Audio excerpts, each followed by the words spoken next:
wanna stay ahead of the curve and follow my words. All we do is teach, train, innovate, solve. Teach, train, innovate, solve. If you wanna be ahead of the curve, then follow my words. Good evening, good evening, good evening. It is a wonderful Monday again for us here at TT Innovative Solutions, and I'm hoping that it's a wonderful morning for you, a wonderful Monday for you. We have a great topic. As always, I notice the interactions that I have when it's coming to special ed. But I also want to come always to bring you solutions to any issues or problems that you are having in your classroom and enlighten you about things that are of importance to our beloved profession. And so, with that said, our topic today is 504.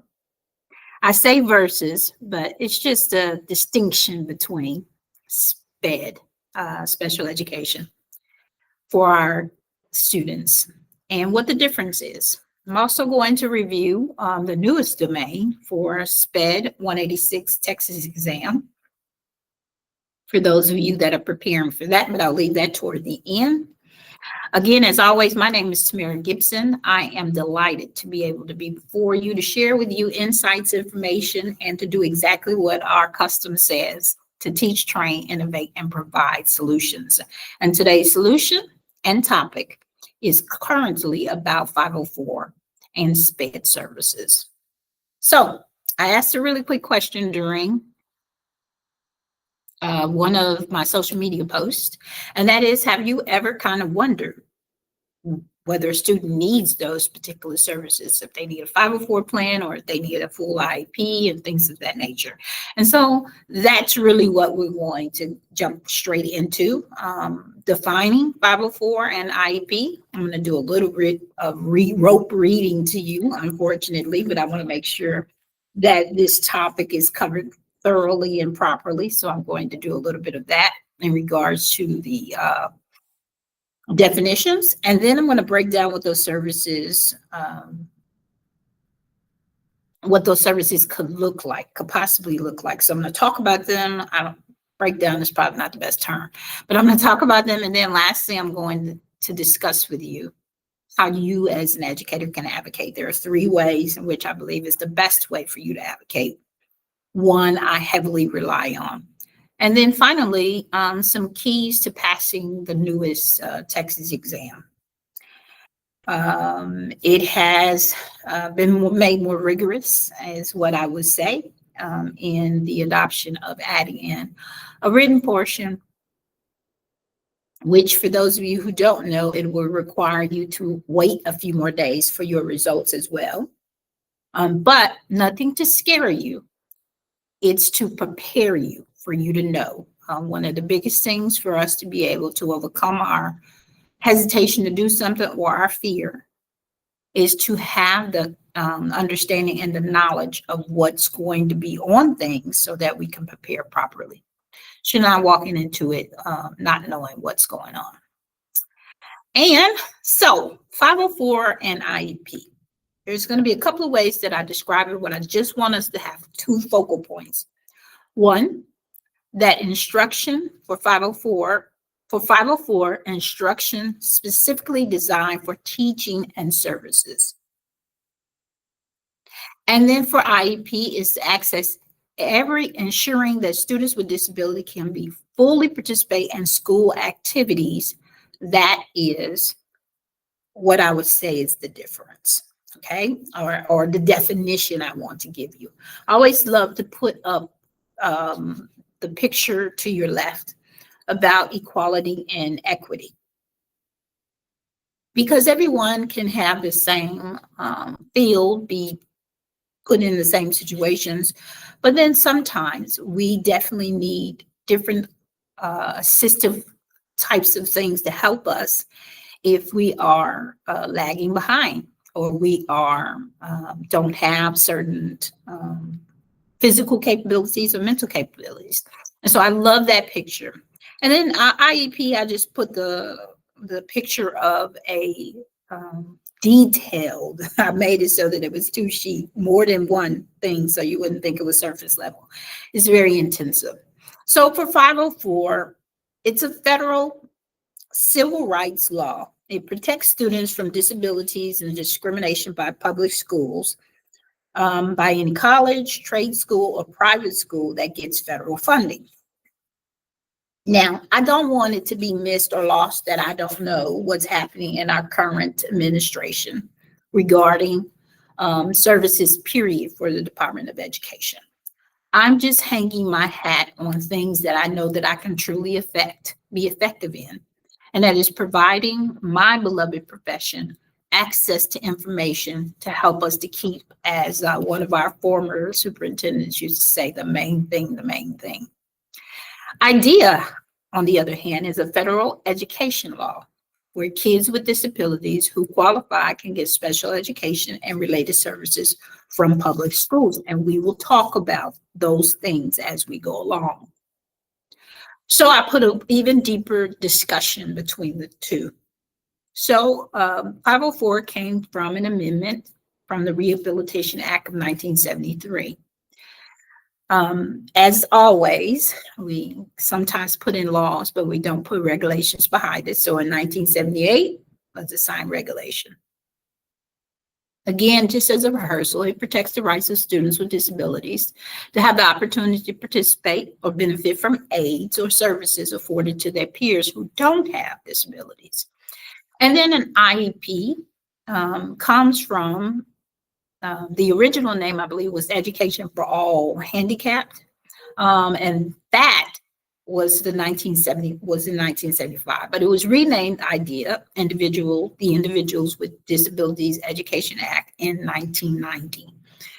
This is an IEP that it has to be individualized based on the unique needs of that child. It's designed to ensure that kids work towards grade level content standards and that they have achievable, challenging goals. And then just again, going just a little deeper into each one. So for 504, we know that we're giving them aids, benefits, services that will help them. But really, you're ensuring that these students with disability can fully participate.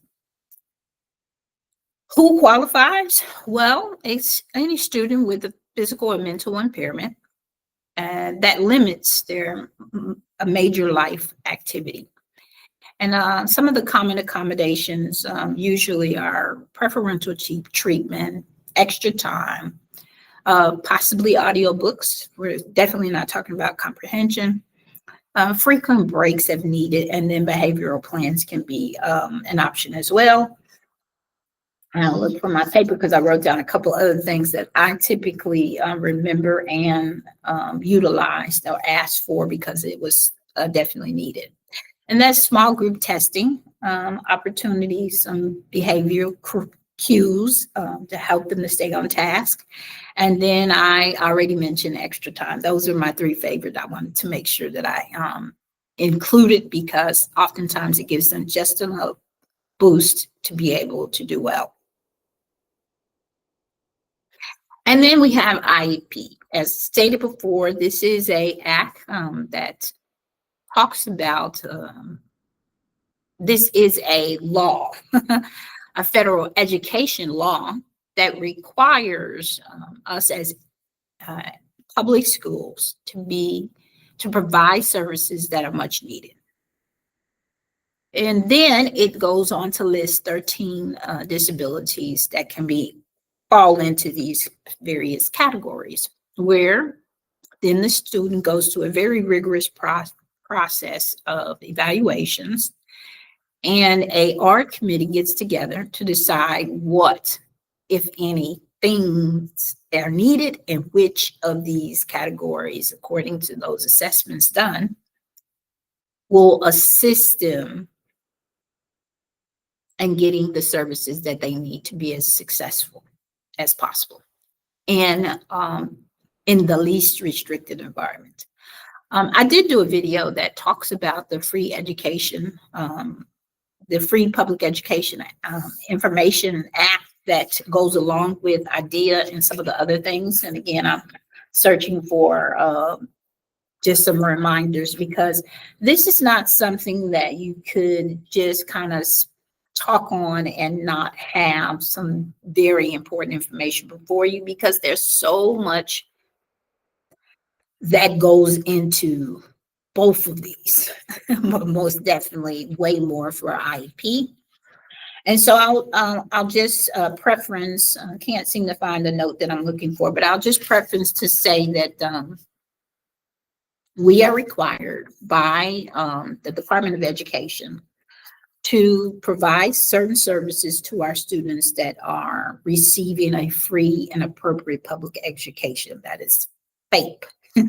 That was the definition I was looking for, making sure that I give it to you properly.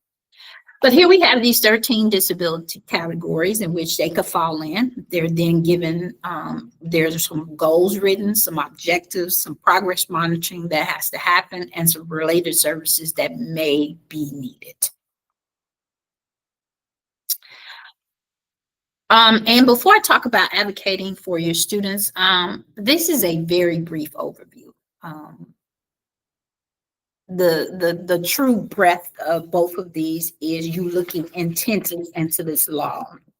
The rigorousness of the exam that was once 161, but now 186, required you to go in depth on looking at these particular documents that have changed, and some court cases that started this whole thing because of the sensitivity of the matter of getting all students the education on the educational rights in which they deserve. So I will say that, but I noted that there were two of the biggest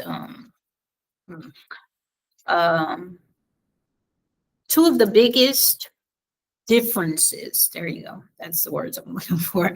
Two of the biggest differences that I would say are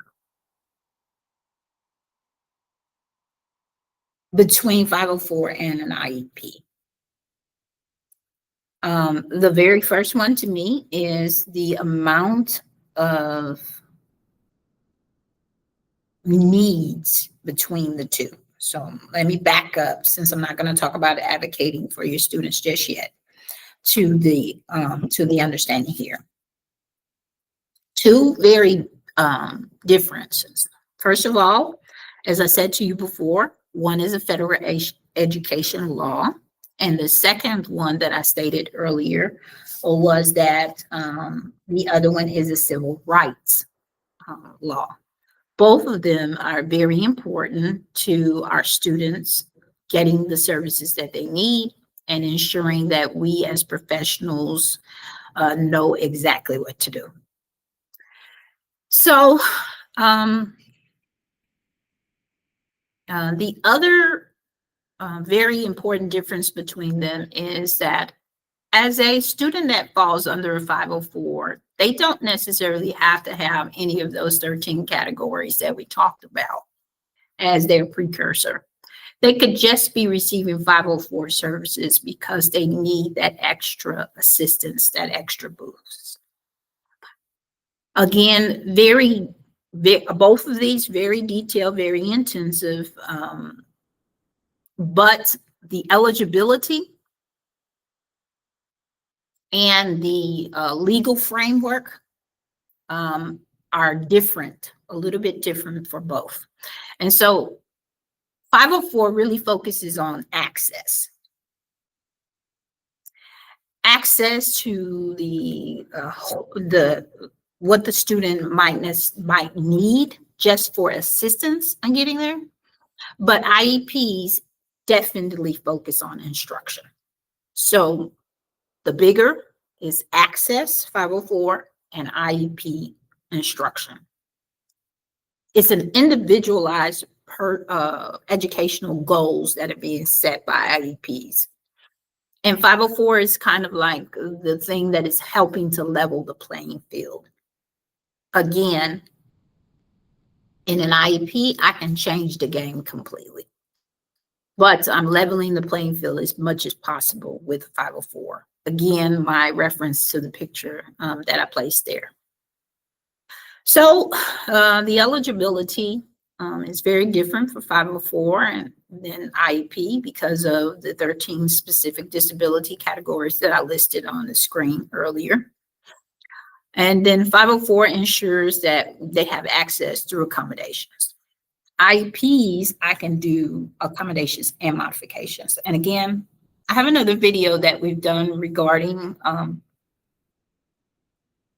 special education, and I will do my best to make it available to you right after this video. But if not, please visit us and I'll talk to you a little bit more about that later. But advocating for your students. This is near and dear to my heart because I have had a wonderful career. And in having that wonderful career, I often met up with students that came to me that did not already have services, but I knew they needed them. So the 3 things that I have listed on our screen are things that I know work and will help you. And that is first, to document and communicate very early on what you're seeing. Don't try to go at this thing alone. Get in with your mentor if you are still receiving a mentor to help you through your first couple of years of school, or just with a teammate that knows a little bit more about this for you. But you want to keep very clear records, student performance, interventions you've tried and used, patterns that you've noticed, all things of that nature, because you want to be very specific when we provide evidence if you are asking for additional services for them through whichever way your response to intervention plan is to give them access. But you really want to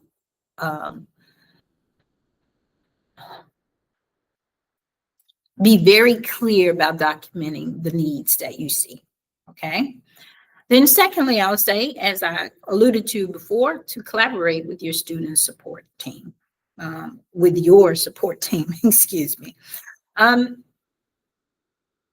This is more than just your mentors, okay? Nobody advocates alone. So we want to build bridges into the community of educators that you have. Access them, tap into them, those counselors, your special education team that's on your campus. The parents oftentimes will tell you things that they wouldn't have never necessarily had a conversation with you about. But it's getting that shared communication amongst all professionals to help, again, to advocate for your students. And lastly, what you're doing right now. I'm watching this video. I hope that it's providing you some education regarding the differences between the two, but educate yourself on the different, if the child is exhibiting certain characteristics that you believe could fall into any of those categories. Educate yourself about it. This not only helps to empower you, but it also is a way in which you can help to empower your students. It's a way for you to stay informed about students' rights and available services. You learning the basics right now about 504, IDEA, and RTI, response to intervention, are all local policies, of course, but they're going to be very helpful throughout your career. I can't tell you how many times having these simple conversations among myself with the parents and with colleagues of mine that are servicing our students will help you, to help your understanding and to help you to best service your students. So effective advocacy kind of blends your compassion. I'm very compassionate about what I do, but I have to have the understanding. I have to communicate that. I also have to have the courage to say something. And I think that those are definitely ways in which you can advocate for your kids and make certain that you are getting better and better with helping your students to reach their goals. So I promised at the end that I would share a little bit about the TExES Special Education Exam 186 that some of you may be preparing. And for those that you've already taken this exam, this could be also a help for you that you know those of your colleagues around that are preparing. Domain 5 now has a analysis and response portion where it's a written portion. It counts for 20% of the exam. And the biggest key that I'm going to give out today is that you need to know how to interpret the data that's given to you. Interpret the data. They're going to give you a scenario.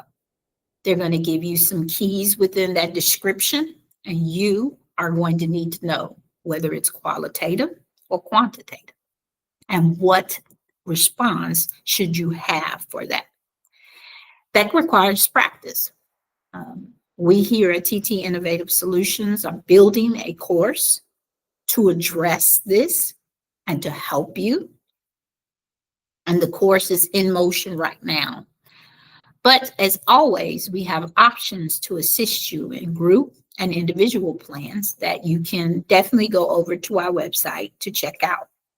But again, my key of your learning is for you to understand that you have to be able to interpret, analyze, and really look at the data that they give you.